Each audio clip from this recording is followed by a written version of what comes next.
Та бүхэн сайн байна уу? Өнгөрсөн хичээлдээ одоо өөрчлөлтүүлээд Матай 2 дугаар урлагийн талаар ярих гэж байна. Есүс Христ Юудын Бэтлехемд хотод төрсөн. Дорн зүгээс 600 ирээд саяхан мэндэлсэн Юдэчүүдийн хаан байна гэсэн. Тэрийг сонсон Херод хаан Есүс Христийг алах гэж байсан. Тийм болохоор энэ дээр бол Есүс Христийг одоо алах гэж байсан талсаар одоо гардаг.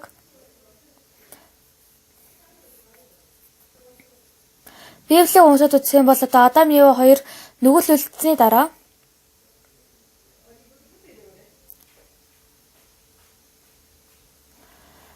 Адам Евагаар дамжуулан төрсэн үр өмд одоо ямар их сайн зүйлийг хийсэн ч гэсэн нүглээс салж чадахгүй байсан. Эхлэл 3 дугаар бүлэг дээр Адам Ева хоёр нүгэл үлддэг талаар гардаг.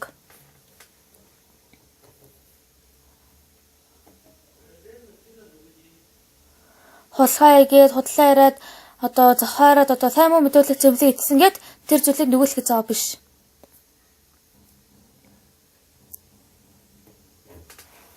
Адам Ева бол Бурхны одоо үгийг хаяад сатааны үгийг дагах болдог. Тэр өдрөөс эхлээд одоо сатан одоо хүмүүсийг захирч байгаа болохоор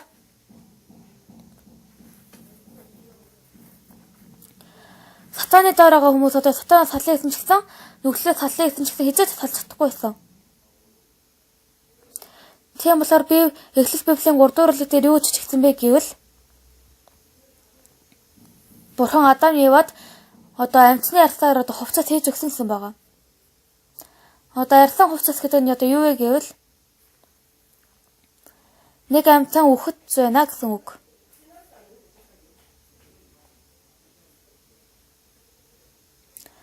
Хамгийн анх Бурхан одоо хүний нүглийг угаахын тулд одоо өөрийн хүү одоо ингэж өөх талаар одоо ингэж дүрслээд одоо ингэж хийж байгаа. Бурхан бол энэ Библиэлд одоо Есүс Христ одоо бидний нүглийг угаан гэдэг талаар одоо ингэж тодорхой хэлсэн байдаг.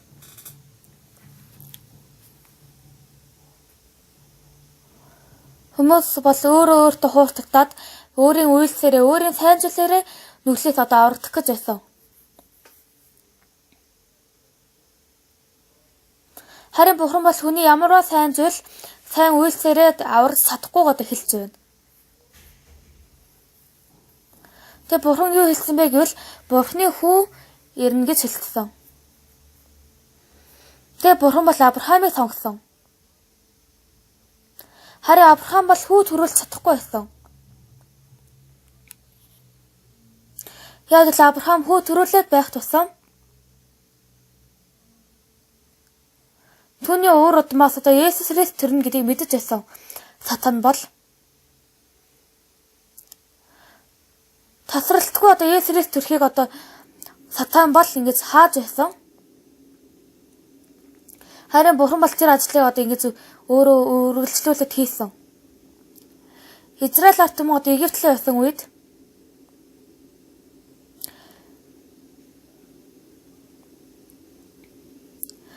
одоо Египтийн хаан Фараон хаан юу хэлсэн бэ гэвэл одоо Израиль ард түмнийг хүүг дөнгөж төрсөн одоо хүүг бүгдийг алаарай гэсэн. Сатан бол Есүс Христ төрөхгүй тулд тийм аргийг хэрэглэсэн юм аа.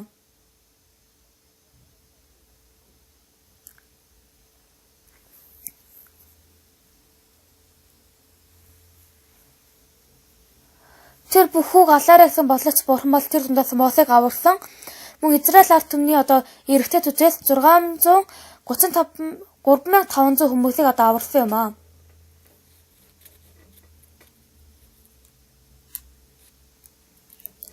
Тэгээ сатан одоо хүмүүсийг сөрөөлөхийн тулд одоо өлсгөлэн одоо өгдөг.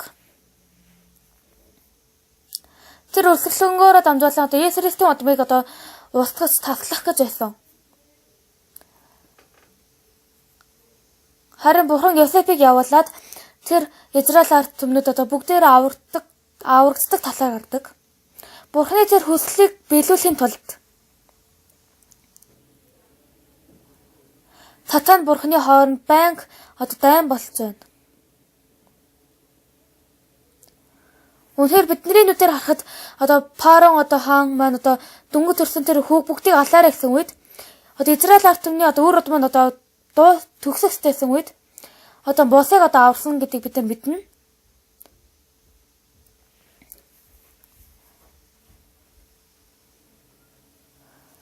Харин Израиль одоо эрэгтэйчүүд 600 мянга 35 мянга одоо хүмүүсийг бурхан аварсан гэдэг одоо ингэж бид нэр сонссон бол маш гайхалтай юм аа. Есүс Христ тэрхтөө ч гэсэн юм байсан. Дорн зүгээс одоо зурхаач нар ирээд цайхан мэндэлсэн одоо юдэцүүдийн хаан байна гэсэн. Тэрийг сонсоод одоо Херод хаан маш гайхсан. Би Юдэ улсын хаан байхад одоо Юдэ улсын хаан дахид төрөн гэдэг нь одоо юу гэсэн үг юм бэ? Херод хаан тэр зүйлийг сонсоод өөрийн хаан судлаа одоо хамгаалахын тулд тэр хааныг алах гэж байсан.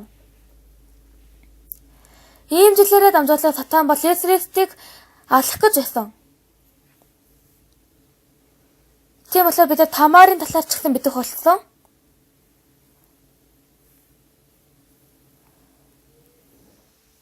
Харин бурхан бас бурханы үнээр дамжуулан тэр Сатанаас илүү агуу ажлыг хийж байсан.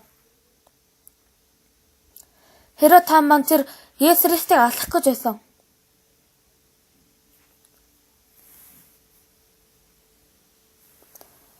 Харин бурхан Есапаар дамжуулан тэр Есүсийг одоо аврах талаар гардаг.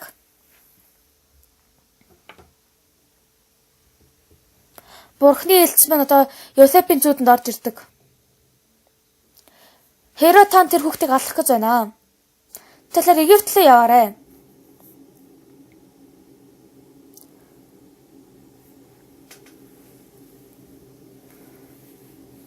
Тэгээ Египт рүү явхад одоо алт гүгэл одоо мөр байсан болохоор одоо явах замдаа аян замын одоо мөнгө бол хангалттай байсан.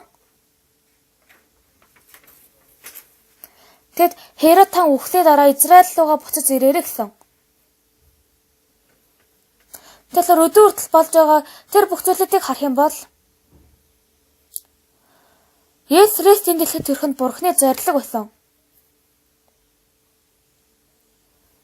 Харин Сатан бол Есүс Христ төрөхгүй тулд одоо маш олон арга хэрэглэсэн. Бид нар өнгөрсөн цагаар энэ зүйлийг хэлсэн байгаа.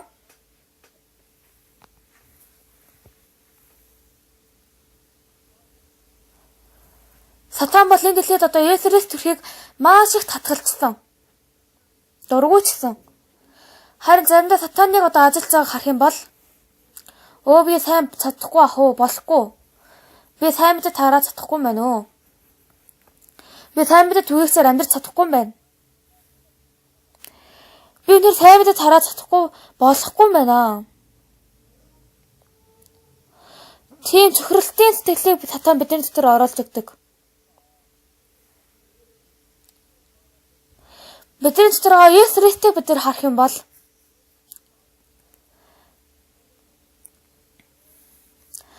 Сатаны хийж байгаанаas илүү агуугаар Бурхан бидний дотор ажил хийж байдаг.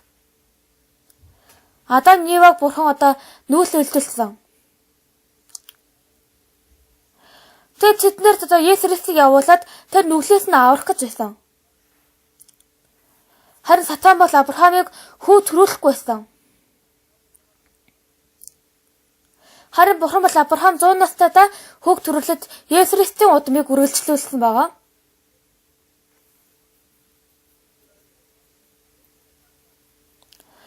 Одоо Израиль түмэн одоо Ад түмэн манд одоо Египтэд байхад Парон хаан тэр хүүг бүгдийг алаарай гэсэн. Одоо гол таяар гэсэн боловч одоо энэ бүгд Парон хааны одоо төлөвлөгөө байгаа юм шиг санагдаж байгаа боловч тэр дотор Сатан ажиллаж байсан. Энэ зүйлээр дамжуулан одоо Сатан ажиллахангаа Есүс Христийн удмыг таслах гэж байсан. Тамарын талаар ч гэсэн харах юм бол энэ зүйлийг одоо харах болсон ч тийм. Бурхан биднэртэй хамаагүйгээр Бурхан өөрийн хүслийг биелүүлэхийн тулд ажил хийдэг. Бидний дотор Бурхан одоо ирэхийг Есүс Христ одоо ирэхийг Сатан маш хүчтэйгээр одоо татгалзаж байсан. Би анх нүглээс уучлагдсны дараа Би манай эгчэд одоо энэ талаар хэлж өгсөн. Харин манай эгч маань маш гайхсан. Угсуу чи яаж тэгж боддог вэ наа? Итгэлийн амьдрал гэдэг бол одоо итгэлийн амьдралаар амьдрах тусам илүү даруй болох зүйл шүү дээ. Харин чи нүгэлгүй гинэ тийм бардам үг гэж хаана ирсэн бэ? Чи өстө буруу замаар явж байна. Тэр өдрөөс эхлээд манай эгч маань одоо миний үеийг сонсохой болсон. Одоо бурхан надад одоо мэдсэний нүглээ угаасан гэж захад угсуу бодоод үзэлтэй. Манай сүмийн пастор ч гэсэн нүгэлтэй гэж байна. Манай сүмийн ахмадууд ахлагч нар ч гэсэн бүгдээр нүгэлтэй гэж байна. Харин чи зөөрөөгөө зөвхт гэдэг бол хүмүүс цамыг хараад инээнэ. Чиний дотор байгаа одоо сүнс маань ариун сүнс биш юм шиг байна. Чи үнэхээр бардам болсон байна. Тийм аргаар одоо миний итгэлийн амьдралыг одоо нураах гэж байсан. Бүгдээрээ өөртөө нүгэлтэй захад би ганцаараа зөвхөн гэхэд бас сонирн байсан. Харин тэр үед би бас одоо Библи уншиж байсан ч гэсэн өөр ном уншиж байсан. Мартин Лютер гэдэг одоо хүмүүс одоо зөвхөн итгэлээр амьдран гэдгийг одоо уншсан. Зөвхөн одоо итгэлээр амьдран гэдгийг одоо Мартин Лютер хэлсэн. Тэгээ итгэлээр амьдралаар амьдрсан одоо хүмүүсийн гэрчлэлийг одоо унших болсон. Харин тэдгээрийн одоо тэр хүмүүсд хэлж байгаа нь одоо зөвхөн надтай яг адилхан байсан. Тэр бүх зүйлүүд маань одоо надад маш том найдварыг өгсөн. Тэгээ би тэр өдрөөс эхэлж би зөвхт гэж хэлдэг болсон. Би өөрийгөө хизээч зөвхт гэж хэлж чадахгүй. Яг л би бусад хүмүүсээс илүү их нүүл үйлдсэн. Би бол маш бузар хүн болохоор. Би бол нүгэлтэй гэхэн зохистой. Би өмнө бол нүгэлтэй гэж хэлдэг байсан. Харин би нэг өдөр одоо Библийг уншиж үзсэн чинь Библи надад чи зөвхт байна гэж хэлсэн. Зөвхт гэдэг одоо итгэдэг хүн зөвхт болно гэж хэлсэн. Тийм ээ Библи одоо биднэрт зөвхт гэж хэлж байна. Бурхан биднэрт одоо зөвхт гэж хэлж байвал зөвхт байгаа нь одоо үнэн биш үү? Одоо маш олон хүмүүс Библийг уншиж байгаа боловч Бурханы одоо үгэнд итгэж байгаа биш.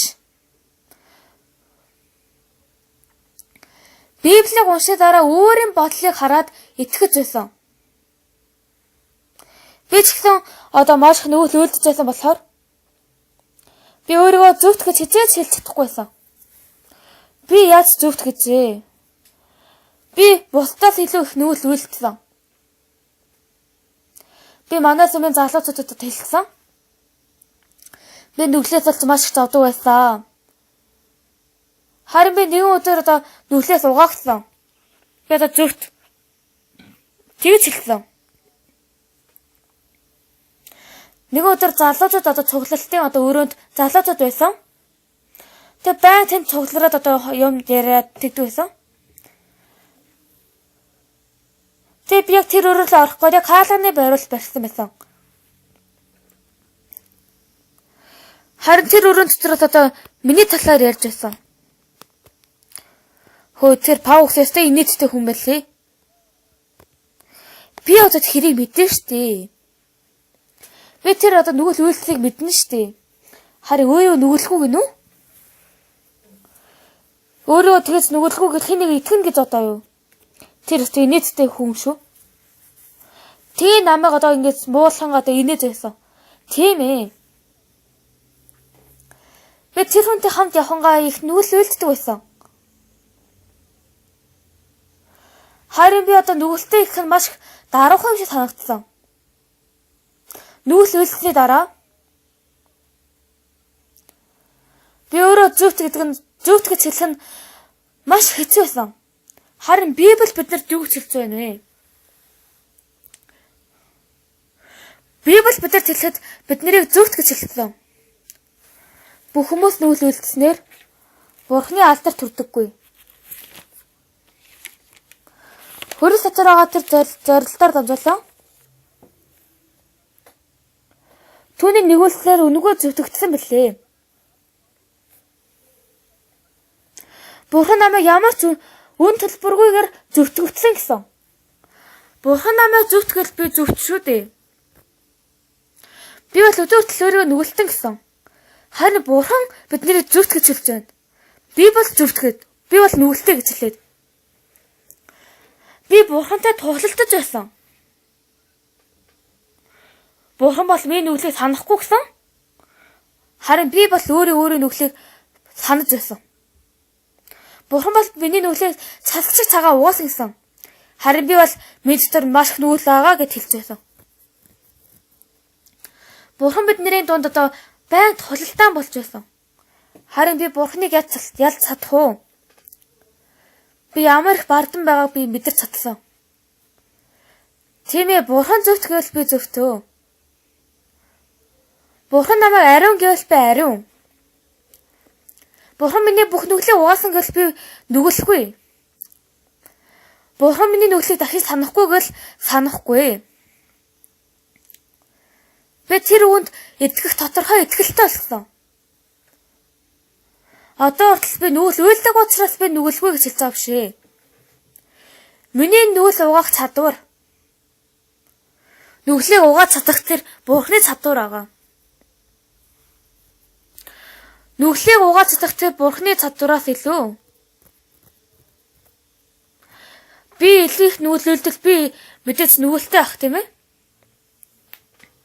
Харин эсрэгээр нүгэл уйлдэж чадах тэр чадвараас илүү нүглийг угаах тэр Бурханы ур чадвар нь илүү том байвал би бол зөвхт.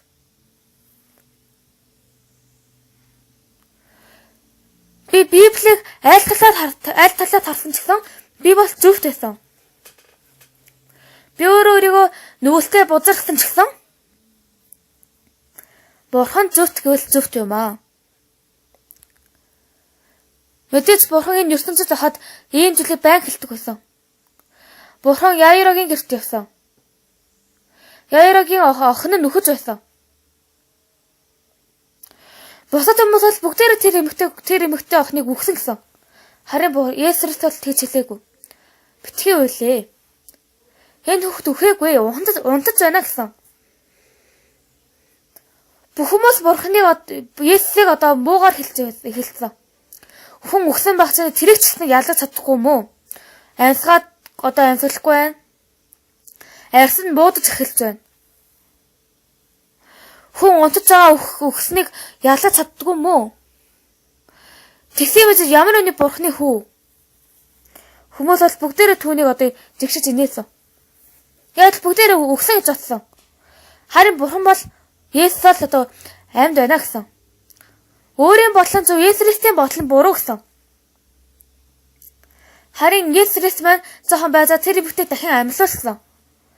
Тэр эмэгтэй төрсөн үед энэ хүүхд одоо хүртэл өгсөн байна уу? Тэгсэн чи одоо Есүсийн үг зөв байсан. Тэр хүүхд бол унтаж байсан. Есүсийг харж байгаа нүд бидний харж байгаа нүд өөр. Харин бид нар бол Есүс Христийн нүднээс илүү бидний нүд зөв гэж боддог. Бид нар ямар их сайн мэдсэн ч гэсэн, ямар их сайн харсан ч гэсэн Есүс Христ биш гэвэл биш юм аа.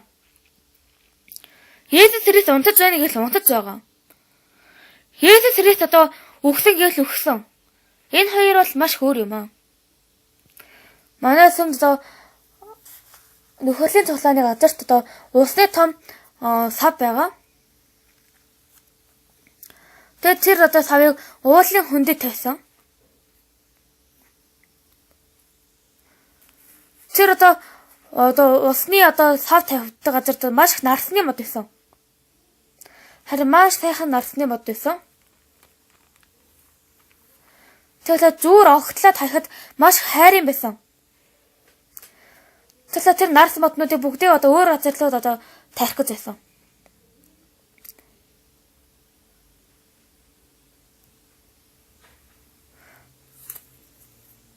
Тэгээ нарсны модыг бол түүний гадуур байгаа шорогч гэсэн хамт аваад одоо шилжүүлээд одоо тарих хэвчээ учраас бүгдийг одоо эвтэйхэн одоо авсан.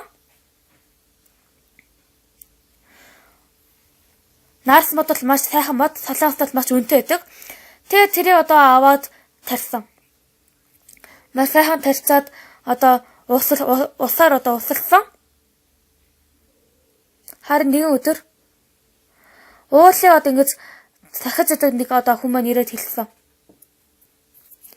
Бид нар л хэлээд энэ модыг хэн энд тарьсан бэ гэсэн. Тэгэхээр бид нар тарьсаа гэсэн. Харин ажилчин маань инээ ütсэн. Та энэ нарс мод амьд үлдэн гэж бодож байна уу? Тийм амьдрын шүү дээ. Энэ ястаа сайн мод байсан. Тэр хүмүүс надад яг анхааруулж байгаа юм шиг хэлж байсан. Энэ нарс мод бүгд өгсөн байна. Яагаад гэсэн? Нарс мод бол маш хэмжиг мод байна.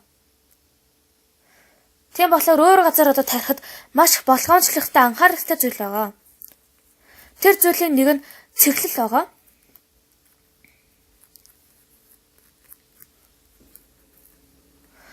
Мөчр нь одоо өмнөд зөвлөө одоо цэглэлсэн байвал тэр одоо өмнөд зөвлөө тарих ёстой. Харин мөчр нь одоо хойд зөвлөө харсан байвал хойд зөвт одоо тарих ёстой гэсэн. Энэ модыг маш болгоомжтой сайн тарьсан байна. Харин зүг нь ерөөсөө таарахгүй. Цэглэл нь ерөөсөө таарахгүй гэсэн. Тэгэхээр энэ модноор бүгдээр өгөх болно гэсэн. Хөө нэрээ юу? Үхсээ. Маш их одоо ингэж шинэхэн харагдсан модноор 10 хоног, 20 хоног, 1 сар өнгөрсөн.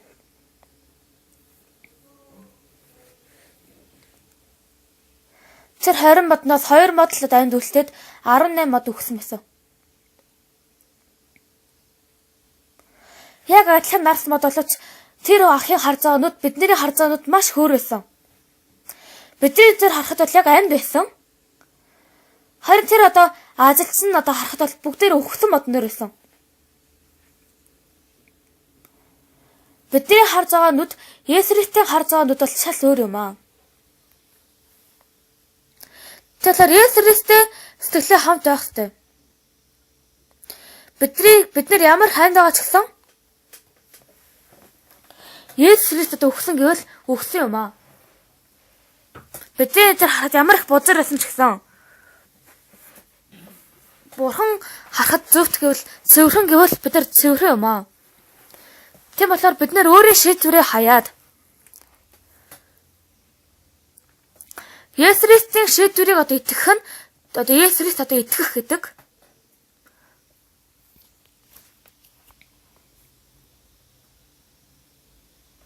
Ноагийн үед одоо бороо орно гэсэн. Харин ганц хүмүүс бороо орно гэдэгт одоо итгэхгүй байсан. Ноо харсан ч гэсэн ерөөсө бороо орохооргүй байсан. Яг л цаагаагаар бол маш их цэглэмэг сайхан байсан.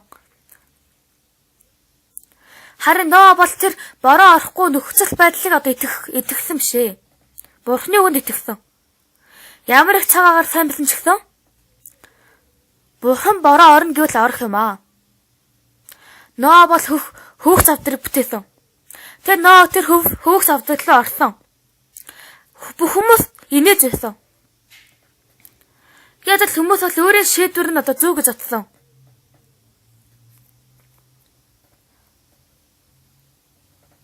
Харин Ноо бол өөрийн шийдвэрт одоо итгэсэн биш, Бурхны шийдвэрийг одоо итгэсэн.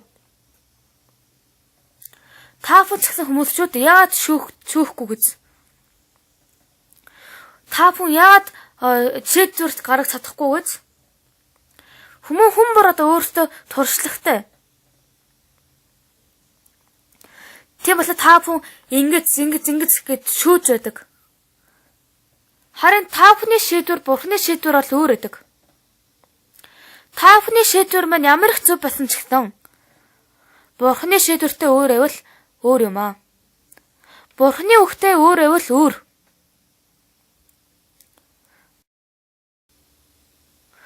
Үнэхээр сатааны үгийг дагаад, өөрийн бодлыг дагаад Бурхны бодлыг эсэргүүцдэг хүн маш их байна.